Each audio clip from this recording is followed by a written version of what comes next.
그 군이 국회에 들어가서 어떤 일을 하려고 했다 이런 기사 같은 거는 좀 보셨을 거 아닙니까? 예, 이제 이런저런 뉴스들은 예. 좀 많이 있었습니다. 만약에 그런 일들이 예를 들면 군이 국회의원을 체포하거나 뭐 끌어내려고 하는 등의 방법으로 국회의 기능을 방해하려고 했다면 이것 또한 군인으로서 임무이기 때문에 문제가 없는 겁니까? 법적 판단을 할 수 있는 능력이 있을지 모르겠지만 네. 임무가 부여되면 우선은 하려고 하는 마음이 먼저 강하게 생기긴 합니다. 그런데 그 부분은 이제 나중에 알게 된 거지만 법적으로 안 맞는 내용이기 때문에 위헌적이라고 또 뭐 얘기하더라고요. 그런 부분들은 조직이 갖추어지면 법무참모들이 또 보좌를 해서 결심하고 조정해 나갑니다. 증인의 생각은 어떠십니까? 위헌적인 행동들을 하게 되면은 그거는 또 직언하게 돼 있습니다. 그러니까 직언하시게 돼 있는데 예. 증인이 아까 문제가 없다는 취지로 말씀하셔서 폭동 같은 게 없었기 때문에 그런 네. 만약에 제가 가정적으로 여쭤보긴 했는데 증인 뭐 육군 총장이시기 때문에 제가 의견을 여쭈는 거예요. 다른 분한테 이렇게까지 안 여쭤보는데 그런 이제 국회의원을 체포하려는 시도라든지 이런 게 만약에 있었다고 하더라도 재판장님 이 있습니다. 군의 임무이기 때문에 이상이 재판장님 없습니까? 유도신문 가정적인 상황을 바탕으로 유도신문을 하고 있습니다. 가정적인 상황이라고 제가 말씀을 드렸고 잠깐만요. 배 변호사님도 아까 뭐 다 물어보실 때 검찰에서도 가만히 있었잖아요. 그냥 이건 뭐 물어보는 사항이니까 이따가 만약에 그 부분에 대해서 또 반박하고 싶으시면 신문할 기회 또 드릴게요. 이 질문까지만 예, 일단은 여쭤보겠습니다. 계속 질문하는 거는 뭐 증인 생각은 어떠십니까? 예, 위헌적인 것은 안 맞다고 봅니다. 알겠습니다. 그 증인께서 그 계엄사령부 구성이 제대로 안 됐다, 좀 차질이 있었다라고 증언하셨는데, 근데 이제 이게 그 당시에 그 상황을 보면 지금 곽종근 사령관이나 이진우 사령관한테 지휘소 개소에 대한 보고를 받으신 게 공공시 넘어서라는 말씀이시고요. 네, 맞습니다. 그런 상황인데 지금 지휘소 개소도 안 된 상태에서 수방사령관은 이미 국회로 출동을 했고 곽종근 특전사령관도 헬기를 출동시킨 상황이었어요. 그렇다고 하면 이 국회 상황이 너무 급박했기 때문에 계엄사령부 구성이라든지 이런 부분에는 사실 후순위로 밀릴 수밖에 없고 국회 상황에 대한 대처가 계엄사령부에서는 제일 중요했던 거 아닙니까? 근데 그 당시에는 이제 나중에는 이제 그런 걸 좀 알게 되었지만은 최초에 그 특전사가 움직이고 이런 건 전혀 저희들이 모르는 상황이었고 상황실을 구성해야 되는데도 제대로 안 되어서 거기에 집중하고 있었습니다. 예. 그리고 아까 증인께서 그 피고인께서 질문하신 것 중에 제가 한 좀 정정이 필요한 부분이 있을 것 같아서 요것만 좀 짚고 네. 넘어갈게요. 그 피고인께서 공안시 공산분 비상계엄 해제 요구안 가결 전에 조지호 경찰청장하고 통화한 것은 23시 22분경 한 번이냐고 이렇게 질문을 하셨고 증인께서 그렇다고 하셨는데 오류가 있습니다. 예. 예, 사실 그 바로 앞에. 23시 예, 예. 22분뿐만 아니라 00시 59분에도 맞습니다, 통화하셔서 총 2번 하신 게 네네, 맞으시죠? 네네, 맞습니다. 예. 그리고 이제 그 피고인께서 그 법령집을 본 부분에 대해서 반대 신문을 하시면서 국회 계엄 해제 결의에 문제가 있는지 좀 검토하기 위해서 법령집을 보았다고 좀 말씀을 하셨거든요. 기억나시죠? 네. 예. 그러면 증인 혹시 그럼 결심 지원실 안에서 그 피고인께서 뭐 국회 계엄 해제 요구한 결의 절차라든지 이런 부분들이 좀 문제가 있을 수 있다라고 이렇게 발언하시는 걸 혹시 들으신 게 있습니까? 그때 그런 내용들 제가 못 들어서 좀 답답한데 그냥 장관님께서 현 상황 보고했고 하셨고 그런 말씀이 오갔다는 정도밖에 느끼지 못하고 어떤 말씀대로 간지 그 맥락을 제가 못 짚어서 대통령께도 그 말씀을 잘 못 드렸고 지금 정확하게 말씀 못 드리겠습니다. 기억이 없다는 말씀. 네네 그런 게 없어요. 알겠습니다. 주신문 74항 관련해서 그 증인께서 그 23시 17분경에 피고인께서 전화 와서 조지호 경찰청장에게 포고령 하달 사실을 알려줘라라는 취지로 말씀을 하셨고 그 이후에 김용현 장관에게 보고를 해서 비슷한 지시를 받으셨다고 하셨지 않습니까? 예, 그대로 보고 드렸습니다. 예. 그렇게 하라고 말씀하셨습니다. 예, 그러면 김용현 장관이 그때 뭐 피고인한테도 나도 연락 받았다든지 그런 말씀을 하시던가요? 그런 거 전혀 없었나. 장관님도 그때도 굉장히 앞에 딱 집중하고 계셨고 네, 겨우 말 걸 수 있는 수준이었어요. 알겠습니다. 그 주신문 79항 관련인데 그 증인은 조지호 경찰청장에게 포고령 발령 사실을 알려주면서 경력 증언을 요청하셨다고 하셨지 예, 않습니까? 그렇게 저는 기억이 됩니다. 예. 그러면 증인 요청 당시에 증언해달라는 경력의 규모에 대해서도 조지호 경찰청장에게 이야기를 하셨습니까? 아닙니다. 포고령이 하달되었으니까 경력을 지원해라. 포고령이 하달되니까 경력을 지원해라. 이게 연결돼 있지 규모 이런 건 없었습니다.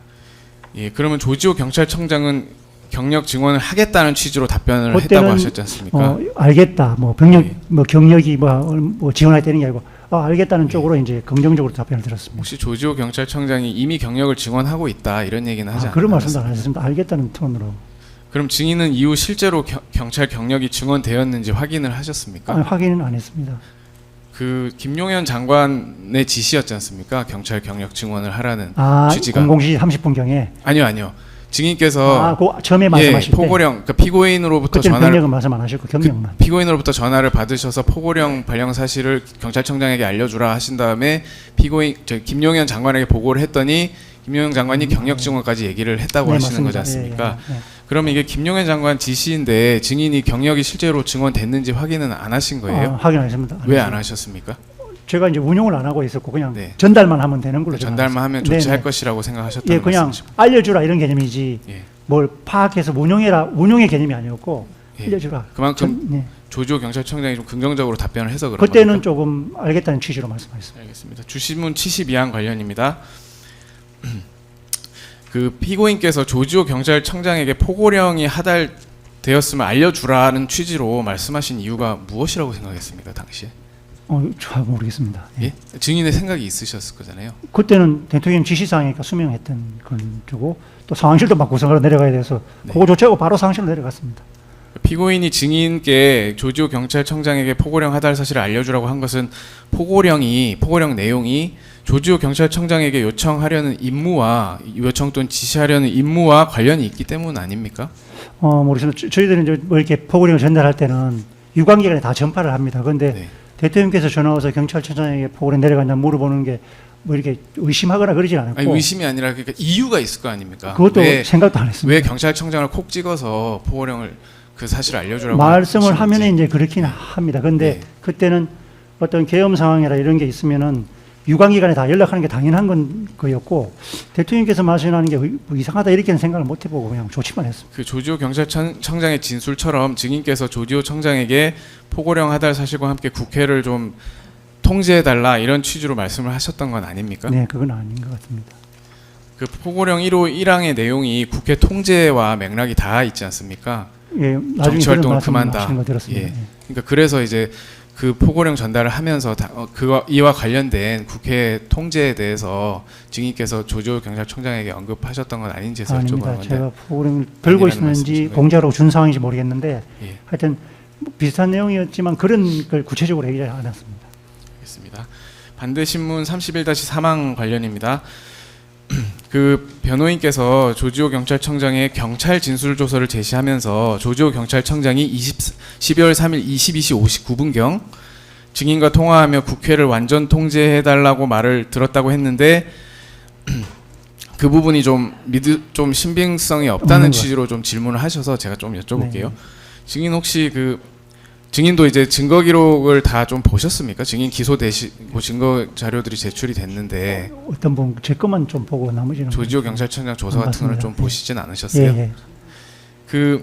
이게 검찰 조사 과정에서 어떤 내용이 있었냐면 그 22시 59분경이라는 게 경찰청이 정당에 제출한 자료에 근거한 건데 그 자료에 그 증인과 조지호 경찰청장이 통화한 시간이 22시 59분, 23시 22분, 03시 34분 이렇게 3회 통화한 걸로 되어 있었습니다. 그래서 이에 대해서 조지호 경찰청장이 검찰 조사를 받으면서 검사로부터 질문을 받았는데 조지호 경찰청장이 정확한 시간은 모르고 위 자료를 만들 때 자신의 업무용 그 휴대폰 통화 목록을 보면서 기획과장한테 좀 불러주는 과정이 있었고 그 과정에서 조금 기획과장이 착오를 했거나 본인이 착오했을 수 있다. 이렇게 하시면서 00시 59분경으로 정정을 한 사실이 있거든요. 지금 혹시 그런 기록은 보시지 못했습니까? 보지 못했습니다. 그 말씀이 맞는 것 같습니다. 그리고 이제 그때 조지호 경찰청장이 했던 말 중에 그 확실한 것은 증인과 그 조지호 경찰청장 본인이 첫 통화를 한 것은 국회에 상시 출입자를 들여보내고 있을 때였다. 이렇게 진술을 하셨어요. 예, 예, 모르겠습니다. 그러니까 23시 07분 이후 23시 37분 사이라는 얘기거든요. 그러니까 증인께서 통화하셨던 김용현 장관의 비아폰으로 통화하셨던 23시 22분경 그러니까 그때가 첫 통화였다는 취지인데 이런 내용도 좀 뭐 증인께서는 모르시나요? 예, 물어보겠습니다. 알겠습니다. 반대신문 38-1항 관련입니다. 그 증인께서는 권영환 계엄 과장으로부터 대통령이 계엄 해제를 선포해야 한다는 말을 듣고 그 일을 그 피고인이나 김용은 장관한테 보고하셨습니까? 그거는 보고하지 않고 예. 이제 계엄 해제가 됐으니까 어떻게 하나 토의하고 장관에게 가서 지침을 받아야 되겠다고 바로 올라갔습니다.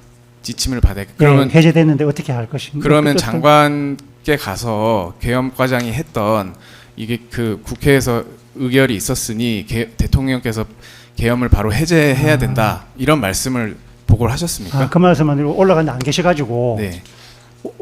계속 계신데 안 계셔가지고 장관님 어디 가셨나 주변에 여쭤보니까 서피디게이트 좀 밖으로 나갔다 그래서 네. 그쪽을 제가 또 가봤습니다. 예. 가보니까 양복 입은 분들이 쭉 계시더라고요.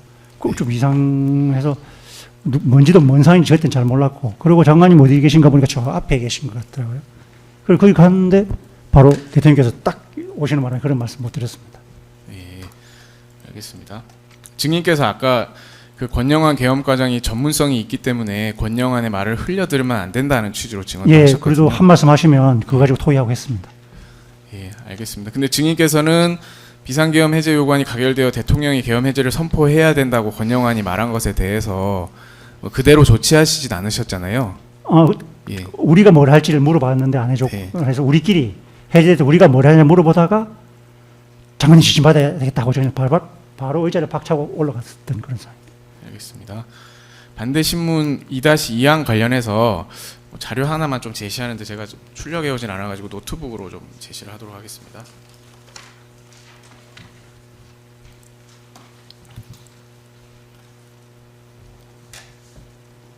예, 여인영 외 3 기록 순번 649번 여인영 모바일 선별 자료 CD 판매 중 선별 메모 파일 출력물 그리고 11월 5일자 메모입니다. 그 증인 여기 보이시나요? 예, 보입니다.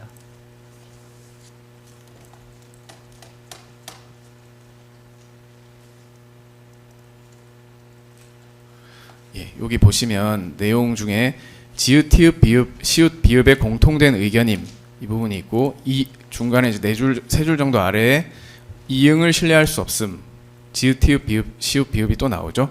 그리고 마지막 줄 바로 위쪽에 회합은 티읒, 비읒, 티읒, 시읒, 시옷, 비읒으로 한정된 한정 이렇게 돼 있는데 보이십니까? 네, 그렇습니다. 보입니다. 예, 좀만 기억을 해주세요. 제가 요 노트북을 좀 보면서 해야 돼서. 예.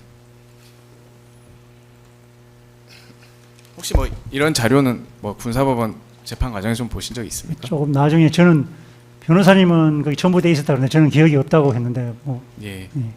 저는 기억이 잘 없었어서 그렇게 진술했었습니다. 그 변호인들께서는 반대신문 과정에서 계엄 사령관으로 지명된 증인이 계엄 선포 전 특전, 수방, 방첩 사령관들과 피고인 그리고 김용현 장관 저녁 식사 자리에 참석하지 않은 것을 아까 말씀하시면서 그 저녁 식사 자리가 계엄을 사전 모의한 증거가 될 수 없다고 좀 말씀하시는 부분이 있는데 그 보여드린 메모에 따르면 회합은 티읕, 시읒, 시옷, 비읍으로 한정이라고 기재되어 있어서 계엄 관련 회합은 계엄 실행 이후 실제 현장에서 임무를 수행할 특수, 수방, 방첩사령관에 한정하기로 했기 때문에 증인이 이때 초대를 받지 않으신 걸로 생각되는데 어떠십니까? 그럼 뭐 연락 오거나 뭐 전혀 그런 거 없었고 그게 있는 것도 몰랐습니다.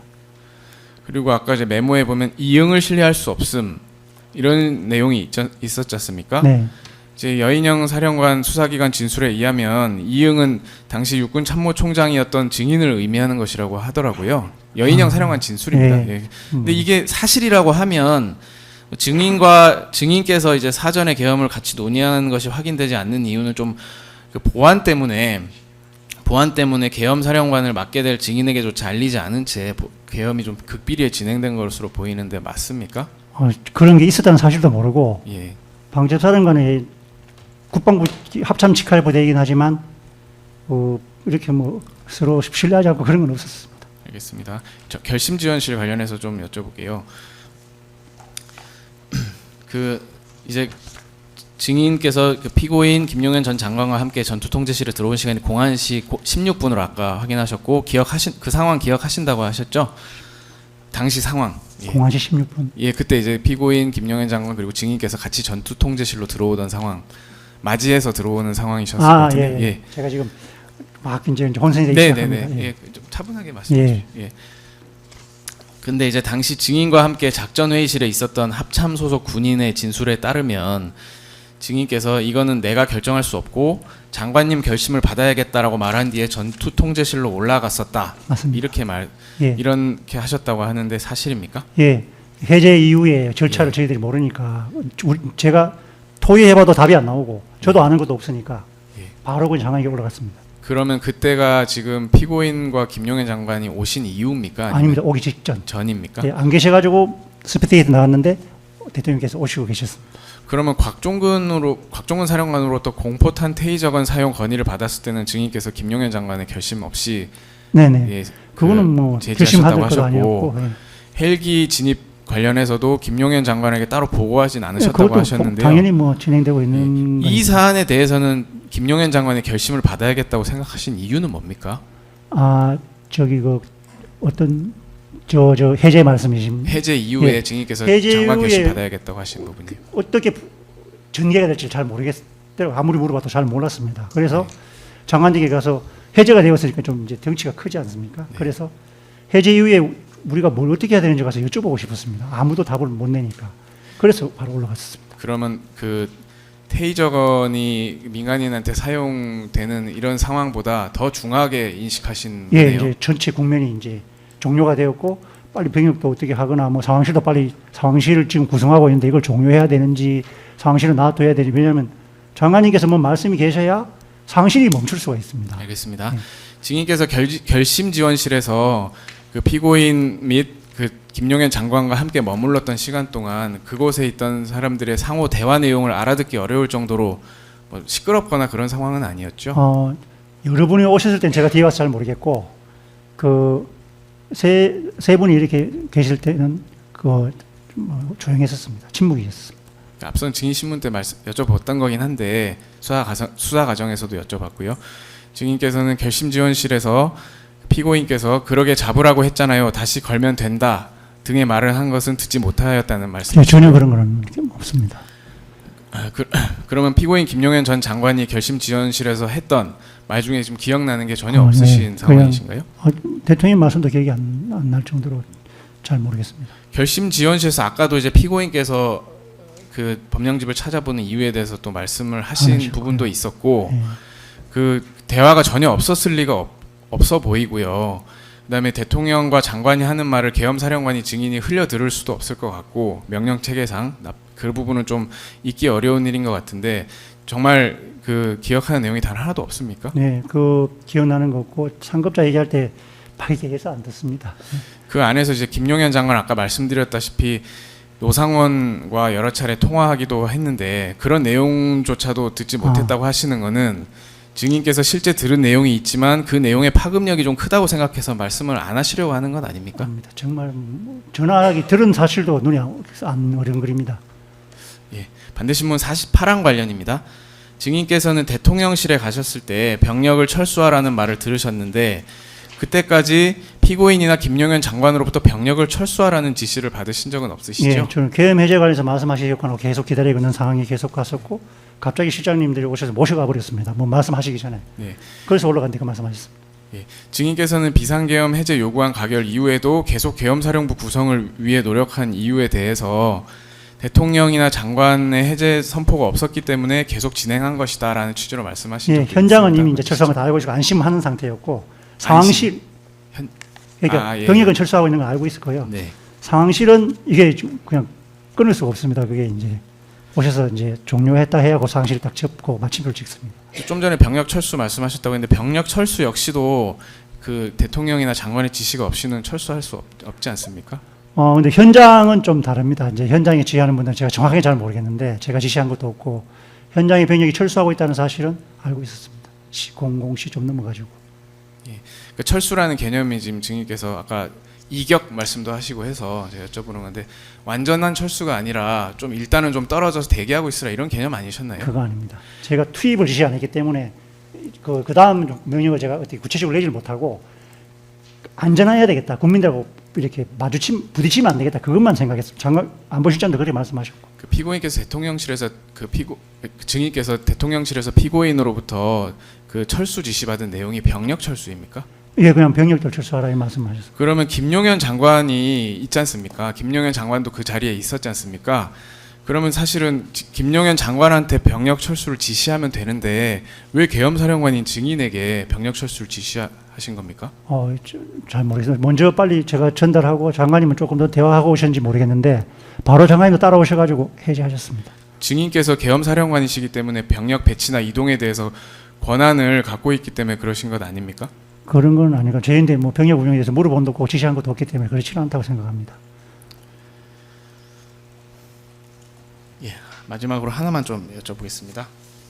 반대신문 50항 관련인데요. 여인영의 삶 증거기록 1473번 6136쪽 실제 상황보고라는 자료인데요. 여기 보시면 당시 수방사 지통실에서 그 상황보고했던 자료인데 제가 이제 포스트잇 붙여놓은 아래쪽에 보시면 02시 06분 합참 수방사 후속 증원 부대 인원 파악 지시 그리고 52, 56사단 기동대대 및 여단 기동중대 출동 병력 확인 그리고 02시 36분 합참 계엄 상황실 유선 보고 52사단 266명, 56사단 372명 이렇게 돼 있지 않습니까? 그리고 여인영 외3 증거기록 1489번 한영철 중령에 대한 진술조서 제시하겠습니다. 페이지로는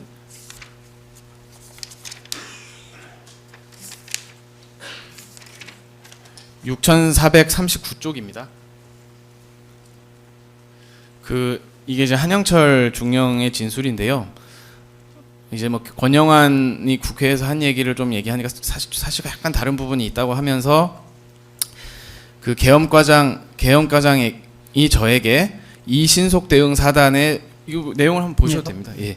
계엄과장이 저에게 이신속 대응 사단의 출동 준비 소요 시간을 조회하라고 지시했고 이 사단으로부터 출동 준비 소요 시간이 2시간이라고 보고 드렸을 때 계엄과장이 그러면 현 시간부로 출동 준비 명령을 하달아라 라고 말했던 부분 그리고 그 이후 이 사단으로부터 복장 장비에 대해서 질의를 받은 부분과 그에 대하여 계엄과장이 전투복 착용에 총기 탄약 미휴대 생활관에서 대기하라 차량은 출동할 수 있도록 준비해라고 했다는 부분은 변함이 없다 해서 일관성 있게 지금 진술하고 있는 상황인데요. 그러면 이렇게 지금 상황 보고 자료나 한영철 계엄사령부에 있는 한영철 중령의 그 진술로 봤을 때 분명히 이제 그 이사단 쪽에 지시가 내려갔던 거는 맞는 것 같거든요. 수방사나 수방사 쪽은 김응중 정책실장을 통해서 내려간 것 같고 그다음에 이사단 쪽은 계엄과장과 한영철 중령을 통해서 내려간 것 같은데 증인께서는 이러한 그 내용을 전혀 모르셨다는 말씀이신가요? 예, 그 00시 30분에 병력 대화한 이후에 진행되는 건 저에게 보고된 것도 없고 몰랐습니다. 왜 여쭤보냐면 예. 여기 지금 결심을 받아야 될 내용이 자꾸 생기거든요. 처음에는 출동 준비 소요 시간을 조회해라 해서 이제 보고를 받았을 거지 않습니까? 계엄과장이 이 내용에 따르면 한영철 중령의 진술에 따르면 이 사단의 출동 준비 소요 시간을 보고 받았고 그러면 현 시간부로 출동 준비 명령을 하달해라 이렇게 한번 지시를 할 때 이게 사실은 계엄과장이 단독으로 할 수 있는 건 아니지 않습니까? 그건 잘 모르겠습니다. 그런 얘기가 오간 적이 없기 때문에. 그러니까 증인께서 생각하시기에 이게 계엄과장이 단독으로 지시할 수 있는 사항이라고 생각하십니까? 모르겠습니다. 아까 그것이 쭉 연결되는 과정에서 어떻게 갔는지는 모르겠지만 그 과정을 제가 전혀 모르겠습니다. 그 이후에 이제 이사단으로부터 복장이나 장비에 대해서 질의를 받고 한영철 중령한테 권영환 계엄 과장이 전투복 착용에 총기 탄약 미휴대 생활관에서 대기하고 차량은 출동할 수 있게 준비해라 이렇게 또 지시를 한단 말입니다.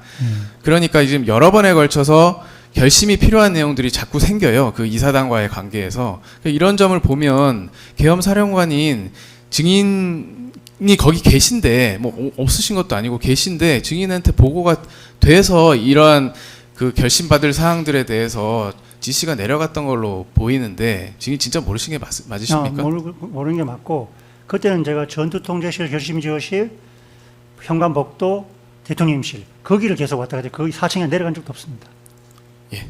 뭐 실무자가 올라올 수도 있어요. 예, 올라올 수 있는데 제가 접점이 없었습니다. 접점이. 예. 알겠습니다. 정치실장도 접점이 없을 뿐만 아니라 실무자는 더더욱더 접점이 예. 없어요. 저는 이상입니다.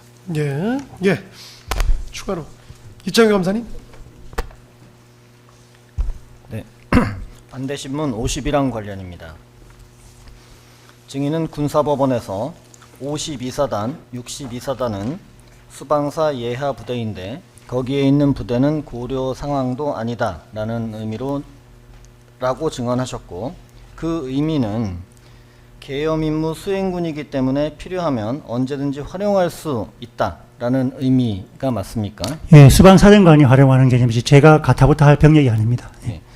따라서 계엄사에서 미리 준비시킬 필요가 없고 그냥 필요하면 수방사령관이 작전에 필요하면 동원할 수 있는 병력이다 이런 의미로 증언하신 겁니까? 예, 그래서 거기는 관심도 없고 그런 52, 56이라는 단어 자체가 저희들은 인식 자체가 없다는 톤에서 말씀드렸습니다. 네, 그렇다 하더라도 계엄 임무 수행군에 편성되어 있다면 어느 정도 병력이 언제 출동할 수 있는지 이런 것들을 뭐 미리 파악하는 게 뭐 꼭 이상한 건 아니지 않습니까? 그러니까 그 과정이 이제 병력 경력 지원하고 난 다음에 쭉 흘러가는 과정이 어떻게 진행되고 어떤 불확실성이 있는지는 모르겠지만 그걸 가지고 보고하거나 논의하거나 접점이 있어서 만나서 얘기를 한 적이 없었습니다. 그러니까 미리 확인할 필요가 전혀 없다는 건 아니고 예. 이제 그 증인의 말은 그런 걸 확인하지 않았다. 확인한 예. 기억이 없다. 이런 의미입니까? 예, 예하 부대에서 이제 그 과정에서 이제 어떤 지체 시간이나 불확실성 이건 제가 잘 터치를 못하고 이 사령부 차원에서 그런 얘기를 할 상황이 아닙니다. 그거는. 반대신문 31-4항 관련입니다. 증인은 대통령인 피고인과 조지호가 통화한 시점인 23시 15분경에 대해서 당시 실제로 국회의원 등의 국회 출입이 가능할 때여서 굳이 담을 넘을 이유가 없었다라는 취지로 말씀하신 것 같은데 맞습니까? 제가 예. 저는 그런 말 한 적이 없습니다. 이 질문에 약간 좀 오류가 있어서 다시 한번 정정해서 묻겠습니다. 대통령인 피고인과 조지호가 통화를 한 23시 15분경에 실제로 국회의원 등이 담을 넘을 이유가 있었습니까? 아니면 그거에 대해서 알 수 없습니까? 저는 그런 게 전개된지도 몰랐습니다. 서울청은 2024년 12월 3일 23시 7분경 국회의원들의 국회 출입은 허용하였는데 국회 경비대 당직 제대장 정성채의 증언과 국회 경비대 근무 일지를 보면 실제로 국회 경비대는 23시 14분경부터 국회의원들의 국회 출입을 허용했는데 이러한 사실을 알고 있습니까? 그쪽은 전혀 뭐 제가 모르는 내용입니다. 그럼 국회의원들 말고 국회 출입증 소지자의 경우에 대해서도 서울청이 2024년 12월 3일 23시 15분경 국회 출입을 허용하였으나 실제로는 23시 24분경부터 출입이 될 수 있었던 사실은 알고 있습니까? 전혀 모릅니다.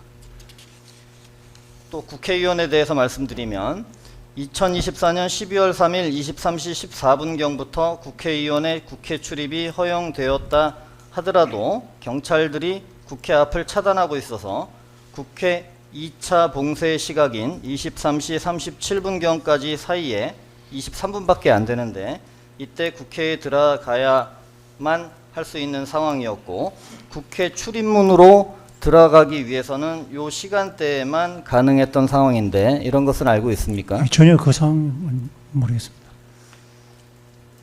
따라서 상당수 국회의원이나 또는 국회 출입증 소지자들의 경우에는 23시 15분경 때에는 담을 넘을 수 있는 충분한 상황이었던 것으로 보이는데 알고 있습니까? 그런 상황 자체를 모르겠습니다. 실제로 23시 15분경에 촬영된 CCTV에 보면 월담자들이 경찰에 의해서 제지되는 상황들이 많이 보이는데 누구인지는 확인되지 않지만 그런 거 알고 있습니까? 네, 모르겠습니다. 저는 마치겠습니다. 예. 네, 그건 뭐, 네, 예. 그 내란이 아니고 폭동이 아니다라는 증언과 관련해서 몇 가지 추가 질문하겠습니다. 증인 당시에 포고령 발령할 때 포고령을 여러 번 윤독하셨다고 말씀하셨죠? 예. 네.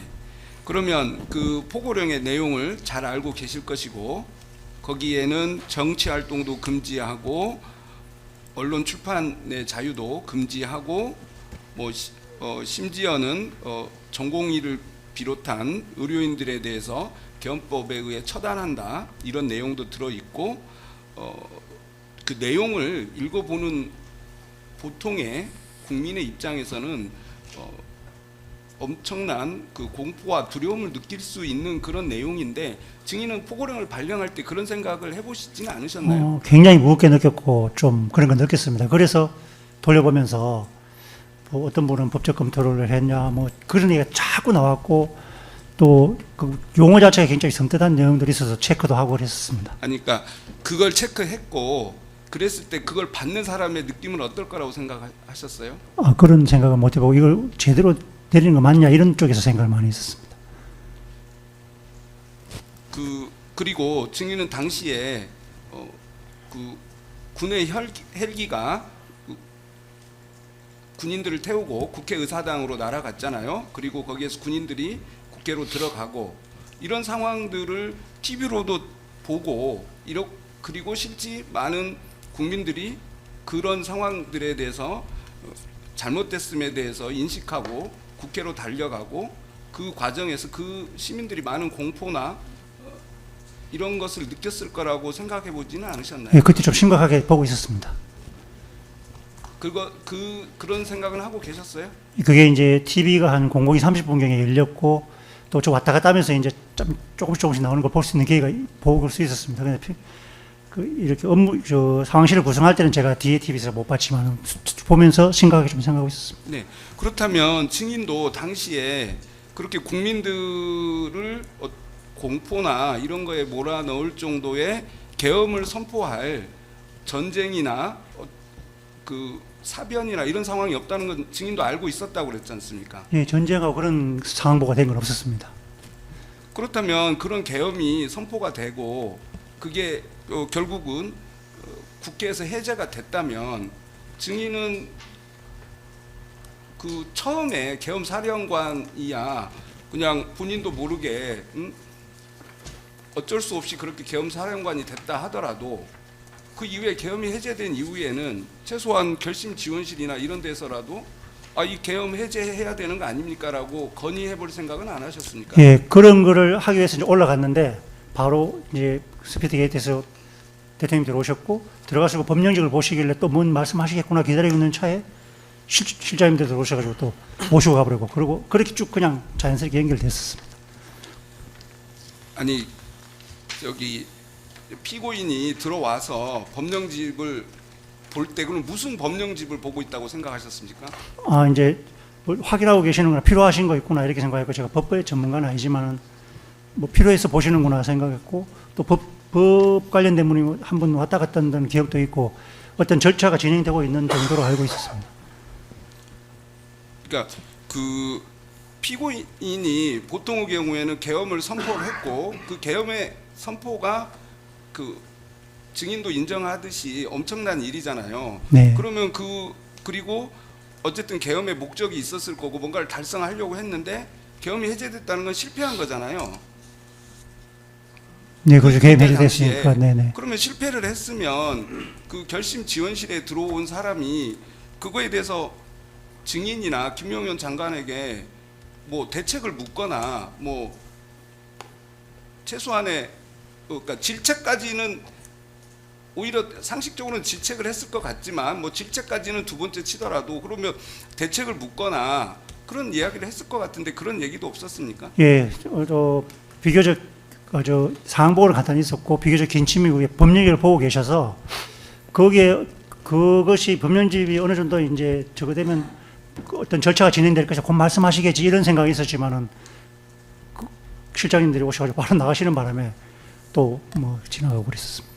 그 증인은 그 증인이 있었던 육군본부의 그런 참모진들이 계엄사 지원 부대로 올라온 건 알고 계시죠? 예, 출발했고 네. 복귀했다는 얘기 나중에 들었습니다. 네. 만약에 증인이 좀 더 그 계엄에 대해서 출발은 증인이 그 뭐 내용을 잘 모르고 들어갔다 하더라도 나중에 그 계엄이 해제됐을 때 그 상황에 대해서 증인이 좀 더 명확하게 판단을 했다면 그들이 출발을 하지 않고 미리 멈출 수도 있지 않았을까요? 그 부분에 맞습니다. 대해서는 어떻게 생각하십니까? 예, 맞습니다. 제가 그때 육군본부 사항을 쭉 계속 모니터링하고 집중하고 있었으면 그랬을 것 같은데 제가 있는 그 작전 회의실에서 다른 상황들이 자꾸 계속 생겼습니다. 전화 오시는 분이 있고 검토하시는 분이 있고 그러다 보니까 자꾸 육군본부에 대한 생각은 사라져버렸습니다. 아침에 오겠지 하는 걸로 끝나버린 상황이었고 출발한 것도 모르고 그런 내용이었습니다. 그리고 아까 그 이제 마지막 계엄 해제와 관련해서 대통령이 군을 철수하라고 할 때 그 거기 갔을 때 대통령이 증인이나 김용원 장관에게 현 상황에 대한 의견을 물으셨나요? 그런 것 없었고 저는 다른 방에 있었는데 이렇게 들어오라고 해서 들어갔는데 바로 이렇게 말씀하셨습니다. 네, 이상입니다. 예. 더 물어보실 거 있으신가요? 예, 유병욱 검사입니다. 예. 저 이제 겹치지 않는 범위에서 할까요? 예, 전혀 겹치지 않습니다. 예, 증인 간단하게 몇 가지만 더 네. 질문 드리겠습니다. 반대신문 54-1항 관련입니다. 아까 변호인 질문에 권영환은 당시 작전회의실에 앉아 있는데 증인이 사람이 밀린데 부족하되 국회 병력이 더 필요하다고 한다라고 말한 것을 들은 기억이 있고 그 시간은 공공시 이전이다라는 그 부분에 대해서 공공시 30분 전에는 그런 말을 들은 적이 없다는 취지로 증언하셨습니다. 맞습니까? 네, 맞습니다. 여인형 외삼기록 순번 1658번 제 1178 내지 9쪽 뉴707 텔레그램 채팅방 캡처 부분에 대해서 일부 낭독하겠습니다. 707 본부의 간부였던 조모 소령은 23시 53분경 사령부 지시사항 96명 동일한 사항으로 출동 준비 헬기 오는 중이라는 취지로 전파를 한 사실이 확인이 됩니다. 특전사는 23시 50분경 707 특임단의 제2제대에 출동을 지시를 했고 당시 TV 영상에서도 특전사 1공수여단과 707 특임단 소속 병력이 국회 내부에서 국회 관계자들과 대치 중이었다는 사실을 확인을 할 수 있었습니다. 이러한 사정에 비추어보면 증인께서 말씀하신 사람이 밀린데 부족하되 국회에 병력이 더 필요하다고 한다라는 말을 하신 거는 공공시 자정 이전인 것으로 보이는데 어떻습니까? 그전에는 장관님이 저에게 전화 주신 적이 없습니다. 저희들은 상황실을 계속 밑에서 구성하고 있었고. 계엄 임무 수행군에 대한 지휘 권한은 누구한테 있습니까? 계엄 임무 수행군에 대한 지휘 권한. 네.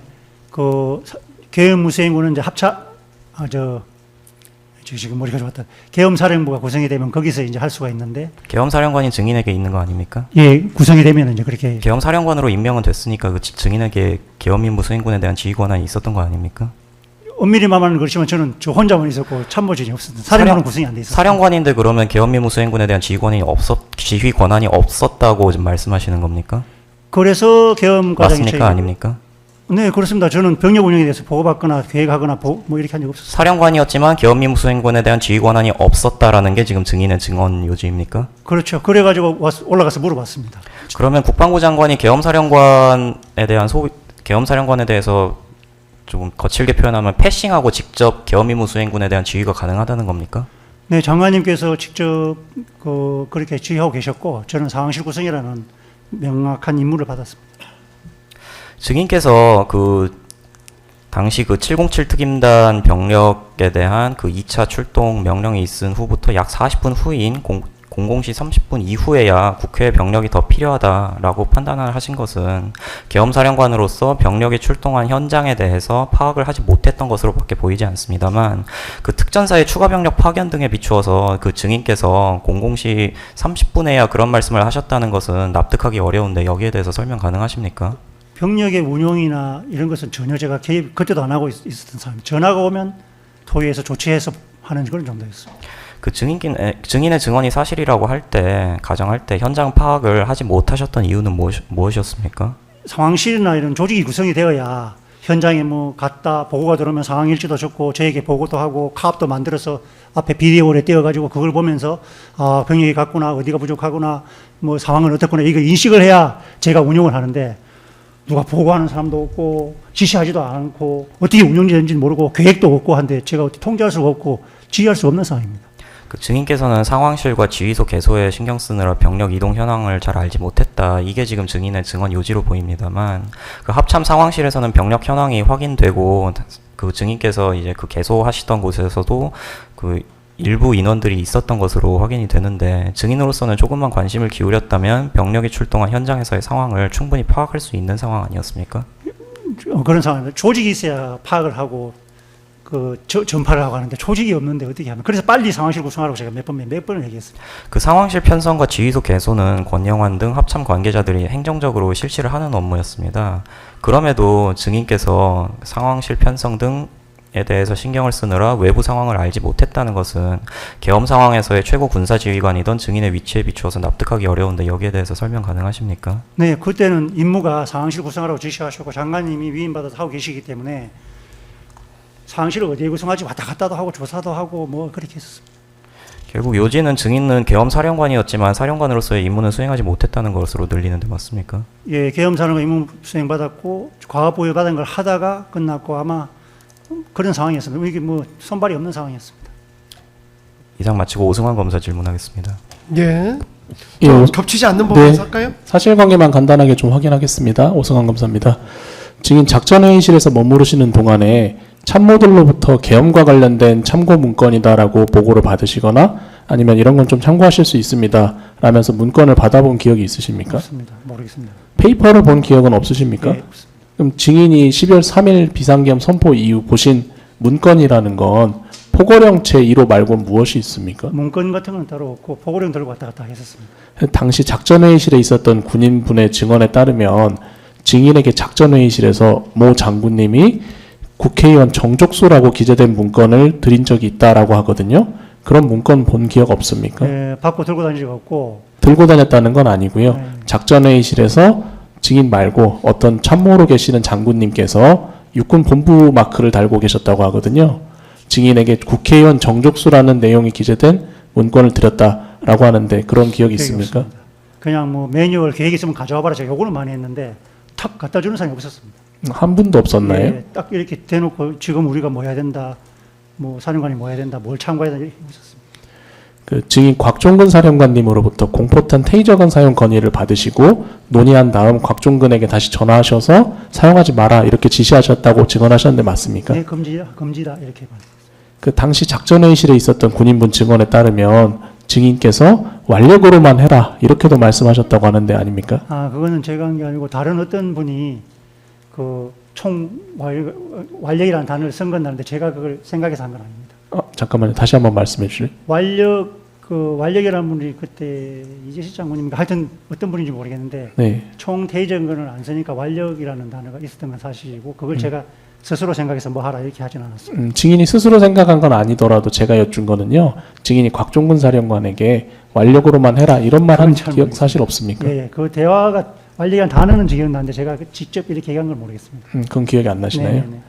그 결심지원실 관련된 내용 여쭤볼게요. 네. 결심지원실 안에 들어가면 출입구 바로 앞쪽에 가림막이 놓여 있었지요? 예, 딱 들어가면 가림막이 있었습니다. 네. 그럼 증인이 안으로 결심지원실 안에 들어가셨을 때는 이미 피고인 대통령과 김영현 전 장관이 자리에 앉아 있었습니까?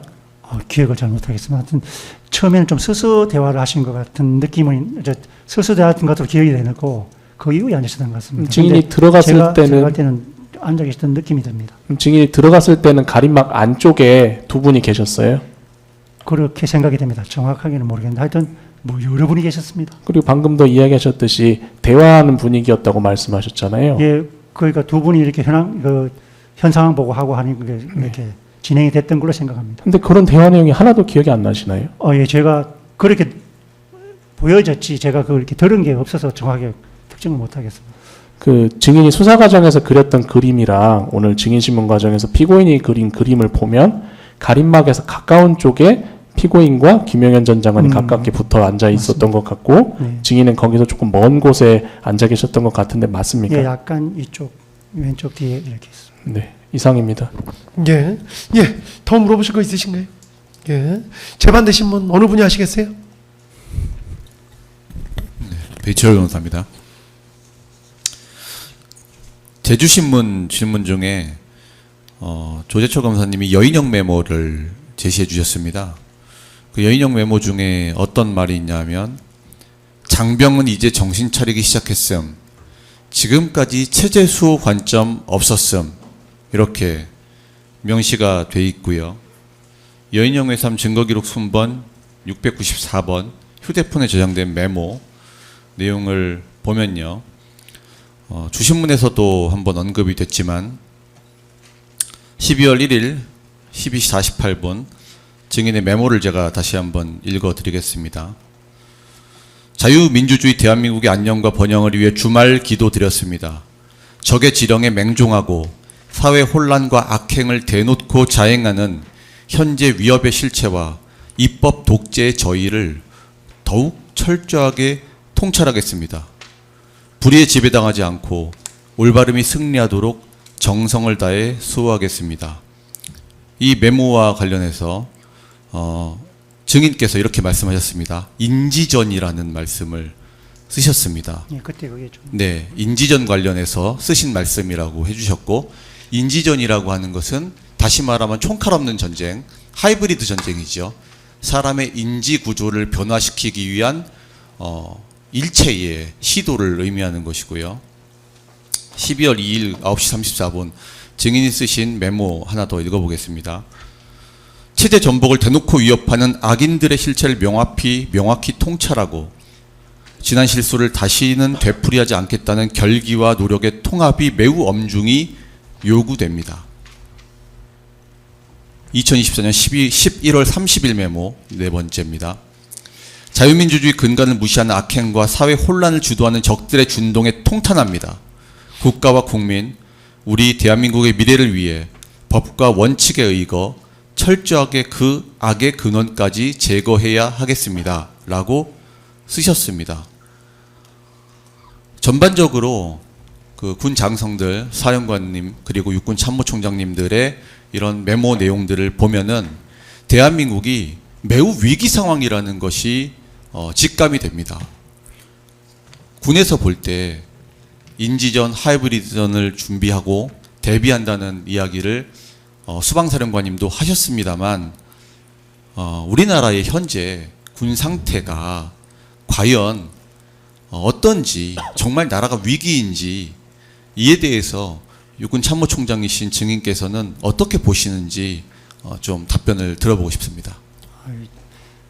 저는 우리 대한민국이 굉장히 자랑스럽습니다. 자랑스럽고 세계 유사에 찾을 수 없는 나라가 되었다고 생각하고 있습니다. 이 나라가 오래도록 잘 지켜져서 우리 젊은이들이 세계 속에서 피부색이 검든 언어가 다르든 어떤 상황에서도 우리 대한민국 젊은이들이 주눅들지 않고, 과거에는 주변 4대 강국에 의해서 우리 민족의 DNA가 우수했음에도 불구하고 마음껏 발현하지 못하고 주눅들어 있던 건 사실입니다.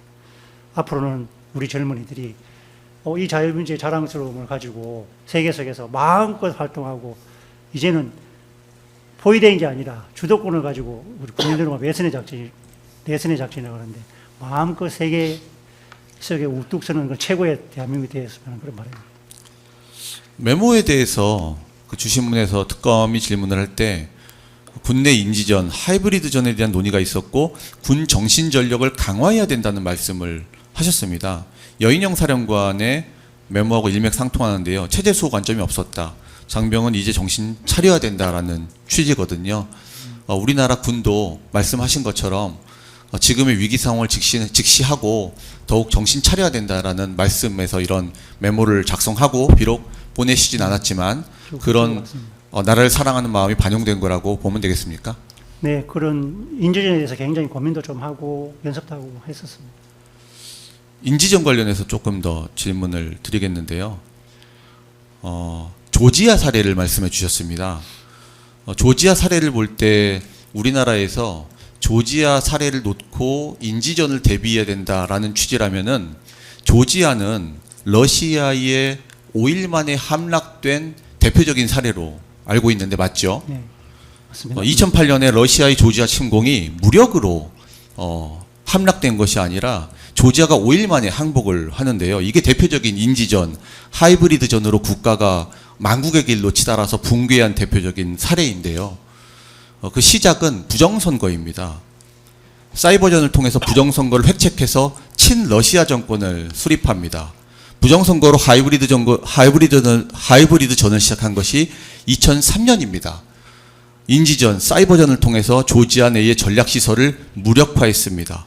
러시아 해커들이 조지아 정부의 웹사이트를 마비시키고 사이버 인프라 모두를 정지시켰습니다. 정부 웹사이트의 기능이 상실되고 국방부, 내무부, 외교부, 국회 등이 악성 바이러스로 전면적으로 기능이 상실되고 통신사와 금융회사도 사이버 공격으로 무력화가 되고요. 언론사 역시 무력화가 됩니다. 이와 같은 인지전을 통한 러시아의 조지아 침공이 성공을 하게 된 것이죠. 그래서 5일 만에 항복을 하는데요. 이와 같은 상황이 우리나라에도 북한 해커들에 의해 발생할 수 있다라는 위기의식 하에서 군에서 인지전에 대비한 훈련을 전개하기 시작한 것이죠. 예, 꼭 뭐 북한도 당연하고 중국도 염두에 두고 있고 다른 제3국도 늘 염두에 두고 저희들은 고민했었습니다. 이 인지전에 대비하는 우리나라의 상황은 군에서 어떻다고 판단이 됩니까? 인지전은 심리전과 정보전, 사이버전을 포함해서 한 나라의 정권을 빼앗거나 혹은 권력을 잡을 수 있는 선거 부정 등을 통해서 사회 전체를 위기에 빠뜨리는 그런 특징을 가지고 있는데요.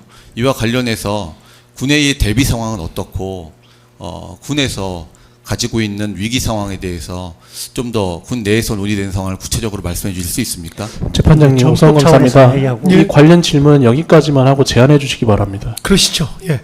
그 부분은 여기까지는 이제 물어보시고 답변하시고 조금 관계 없는 질문은 조금 저 생각해서 좀 물어봐 주십시오. 예. 군은 본질적으로 정치적 중립이라는 게 또 완전히 각인되어 있습니다. 개인의 취향에 다를지 모르지만 그래서 그 우리 국가에 대한 애국심도 매우 대단하고 항상 뭐 아까도 말씀드렸지만 국가와 국민의 충성을 다하고 또 전회를 매우 강조하고 늘 적을 바라보고 있는 그런 조직입니다. 그러다 보니까 외국 사례나 이런 것들이 우리 국가에 위협이 되는 것은 다 여러 가지 직접적인 위협, 간접적인 잠재지역까지 다 위협을 고려해서 대비를 하고 있고 그런 인식이 군 내부에서 매우 많고 또 국가에 대한 그 자랑스러움은 매우 많이 가지고 있습니다. 네, 자료 하나 제시하겠습니다. 특검에서는 인지전에 대비하고 싶지 않은 모양이네요. 그렇게 죄송합니다. 말씀하실 건 아니고 네. 재판장님, 이 말은 공판 조세 그대로 기재 부탁드립니다. 네, 그대로 기재해 주시면 감사하겠습니다. 아주 부적절한 발언을 하고 계십니다. 왜 다른 사건처럼 갑자기 감정적으로 네, 꼭 기재해 주시면 감사하겠습니다. 아니 잠깐만요. 인지전에 대해서 얘기하는데 아니, 발언을 막은 거에 대해서 꼭 기재해 주시면 감사하겠습니다. 아니 배 변호사님, 그 어차피 다 기재하는데 네. 문제가 요거 지금 자료 어떤 건지 말씀을 해주셔야죠. 네, 요 자료 제시하겠습니다. 이 자료는 박안수 피신조수 군검찰 4회 첨부 여인영회 3 증거순번 222번, 234번 기록이고요. 4739쪽. 이 자료를 제시한 이유는 아까 우리 박억수 특검보님께서 전시계엄에 대해서만 말씀을 해주셨는데 가운데 제가 표시해 놓은 거 보면은 계엄 기본 개념이라고 나와 있고 평시 전시 이렇게 나와 있습니다. 평시 계엄에 대한 기본 개념을 설명하고 있기 때문에 이 자료를 일단 제시를 했습니다. 계엄은 전시 계엄도 있지만 평시 계엄도 있는 것이죠, 총장님. 네, 병시계엄의 개념도 있습니다. 지난 증인신문 때 한 번 제시했던 자료인데요. 비상조치 유형 한 번 더 제시하겠습니다. 이 자료는 2017년 3월 계엄 및 합수 업무 수행 방안에 나와 있는 내용이고요. 사경 송치기록 증거순번 224번, 증거기록 3816쪽입니다. 계엄이라고 나와 있고 헌법 77조 계엄법이라고 나와 있고 그 밑에 비상계엄, 국정마비라고 나와 있습니다. 계엄, 비상계엄은 행정, 사법 기능 모두 마비 시 선포하는 것이라고 나와 있습니다. 이에 따르면 치안 유지 문제일 때는 경비계엄을, 행정기능 마비와 사법기능 마비로 국정 마비 상태일 때 비상계엄을 선포하는 것이죠. 예, 그렇게 표현되어 있습니다. 네, 이 비상계엄 선포의 상황을 위기 상황을 판단하는 것은 국군 최고 통수권자인 대통령이죠. 예, 그거는 이제 상부에서의 몫이라고 합니다. 저희들은 실행하는 부서입니다. 자료 하나 더 제시하겠습니다.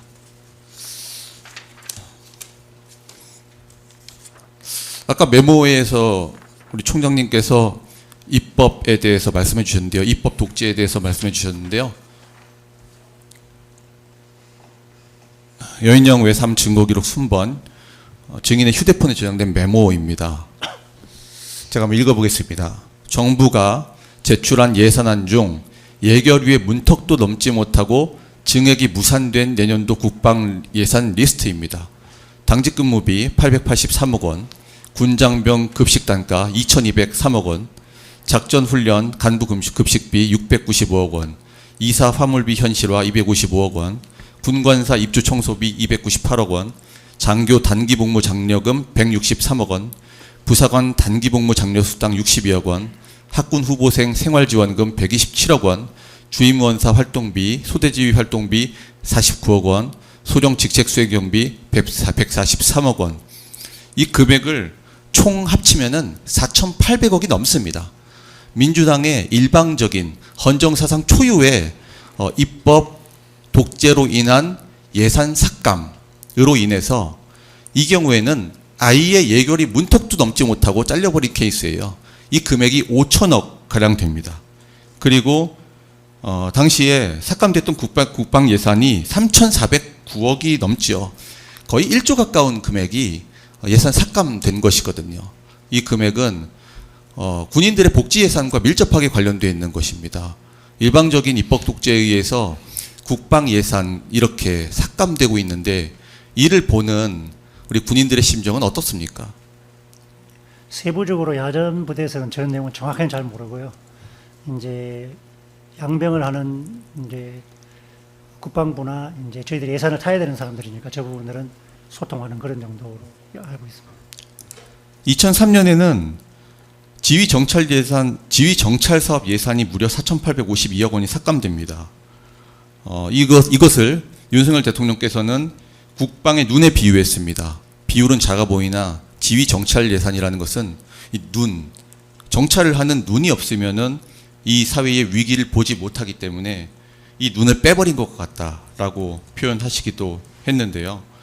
지휘 정찰 사업 예산이 4,852억 원 삭감되고 아까 말씀하신 드론 사업 관련해서 근거리 정찰 드론 예산의 경우에는 141억이 제출되었으나 무려 140억이 삭감됐습니다.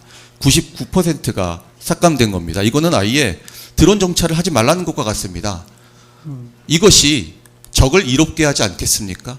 그런 부분에서 좀 사기가 많이 떨어지고 힘이 좀 안 나서 추가적으로 설명하기 위해서 대책도 세우고 그랬습니다. 이와 같은 입법 독재는 명확히 북한이라는 주 적을 이롭게 하는 행위이겠죠? 예, 이제 당면한 적은 직접적인 위협은 거기에 있기 때문에 가장 유리한 것은 그렇게 생각하고 있습니다. 총장님, 국방부 장관이 탄핵되면 어떤 일이 일어납니까? 너무 포괄적이라서 정확하게 어떤 말씀. 2024년 11월 대북전단 살포를 제지하지 않았다면서 민주당이 국방부 장관에 대한 탄핵 추진을 협박합니다. 대북전단 살포와 같은 방식은 대표적인 북한에 대한 인지전이죠. 근데 군에서 판단할 때 대북전단 살포나 대북 확성기 설치를 막는 것이 적을 이롭게 하지 않겠습니까?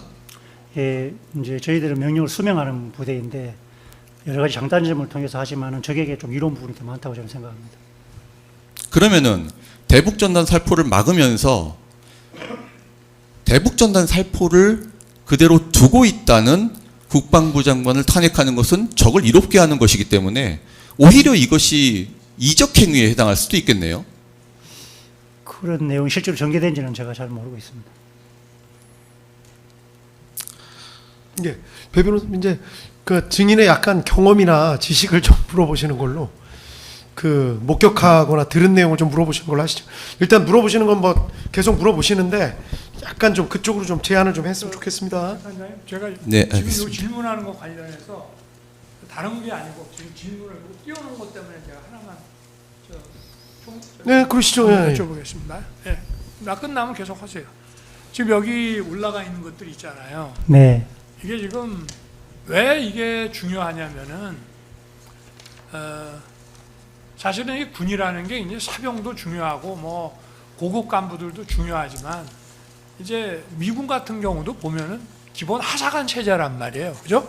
그리고 전시에는 이제 저 징병을 막 해가지고 가는데 우리도 이제 군의 허리에 해당하는 부사관이라든가 초급 장교라든가 이런 허리가 탄탄하게 있어야 되잖아요. 근데 이게 이탈이 굉장히 심하지 않습니까? 열악해서. 네. 그래서 우리 정부 들어와서 이거를 계속 추진을 했다고. 그러니까 초급 장교나 부사관들이 그만두고 이직을 하는 거를 막기 위해 가지고 그게 어떤 비싼 무기보다 중요한 거 아니에요? 근데 이게 올라만 가면은 그냥 잘려. 이게 단순히 사기 문제가 아니고요. 우리 국방력을 어떤 인력 차원에서 유지하고 강화하는데 이게 핵심적인 예산이라고. 여기 보면은 뭐 여기 급식 단가 이런 것도 있지만 작전훈련 간부급식비에 뭐 이사, 군관사, 입주청원, 장교 단기복무 장려금, 부사관 장려금, 학군 후보생, 그러니까 학군 후보생 그냥 막 나가잖아요. 이 사람들 조금 더 근무시키게 하기 위해서 사병들이 내가 일선 부대를 가면 뭐라 그러냐면 우리 소대장님 처우 좀 잘해 주십시오. 우리 소대장님들이 사기가 죽어가지고 근무 안 하려고 그럽니다. 라고 그 밑에 있는 사병들이 얘기를 한다고. 여기와 관련된 예산들을 지금 계속 국회에다 보내고 있는데 이게 국방력의 어떤 인력 차원에서 핵심적인 거니까 그냥 잘라버려요. 그런 차원에서 이걸 좀 보지 않았습니까? 육군에서도 아니, 단순한 사기 문제가 아니라 우리 안보와 국방력의 핵심적인 문제로 인식하지 않았습니까? 당연히 그렇게 인식했고 네. 획득은 작전이다. 군에 오면 평생이 보장돼야 된다. 이런 모토를 가지고 획득을 위해서 엄청나게 노력을 했고 그때 많은 또 이렇게 격려도 계셔가지고 좀 많이 올라간 상황에서 잘려가지고 사기가 뚝 떨어졌던. 아니 그래서 본인도 전방에 우리 부사관이나 초급 장교들 그 관사 있죠. 나도 가서 봤지만 안보실장이 어디 뭐 딴 데 간다 그래서 그러지 말고 헬기 타고 전방 관사들을 가서 이 관사 40년씩 막 돼갖고 녹물 나오는 거를 보고 이런 거 좀 다 수리하고 말이야. 이사비 이런 거 제대로 하라고 그러는데 거기 관련된 예산이 올라가면 잘려요. 그럼 그 전방에 가족들하고 가서 장기 근무하는 부사관들 그 살고 싶겠습니까? 예. 어떻게 생각합니까? 맞습니다. 그때 당시에 그게 큰 이슈가 되었고 또 대통령께서 직접 현장에 오셔가지고 군인들하고 초빙해서 그런 대화를 하시고 지금하고 거의 유사한 말씀도 하셨고. 근데 부사관 그 부인들하고 내 식사도 하면서 예. 다 들어봤거든. 네. 그리고 또 그 어린 아이들 키우는 학부모 거기 있는 네. 주부들도 모셔가지고 대화를 하시면서 저 부분에서 굉장히 열정을 가지고 하셔서 저희들은 굉장히 그때 사기가 많이 올라갔었습니다. 여기 주임원사 활동비 이런 것도요. 주임원사가 소대 그 사병들 관리하는데 하다못해 통닭이라도 한 마리 사주려고 그러면 이게 꼭 필요한 돈인데 어떻게 이런 거를 이런 것만 딱딱 골라갖고 자르나 몰라. 군에서도 그런 얘기 좀 안 나왔습니까? 내가 이거 몇 번 얘기를 했거든. 몇 년을. 계속하십시오. 네. 예. 지금부터는 약간 이제 네, 마지막 제가 지금 질문. 안 잘랐던 이유는 아까 이게 주신 분 때 이런 부분을 막 또 물어봐가지고 일단 말씀하실 기회를 드리긴 한 건데 이제부터는 좀 목격하거나 좀 들은 거 위주로 하시죠. 주신 문상 관련된 걸로. 장관님 죄송하지만 이게 예. 계엄 선포에 자꾸 뭐 전시 교전 얘기만 하기 때문에 이게 계엄 선포의 사유와 관련해서 꽤 의미가 있는 거라서 좀 물어봤습니다. 그래서 뭐 말씀하시게 다 네. 했습니다. 뭐 못하시게 한 건 없습니다. 근데 이제서부터는 방향을 좀 이제 좀 쟁점 위주로 좀 물어보시죠. 네.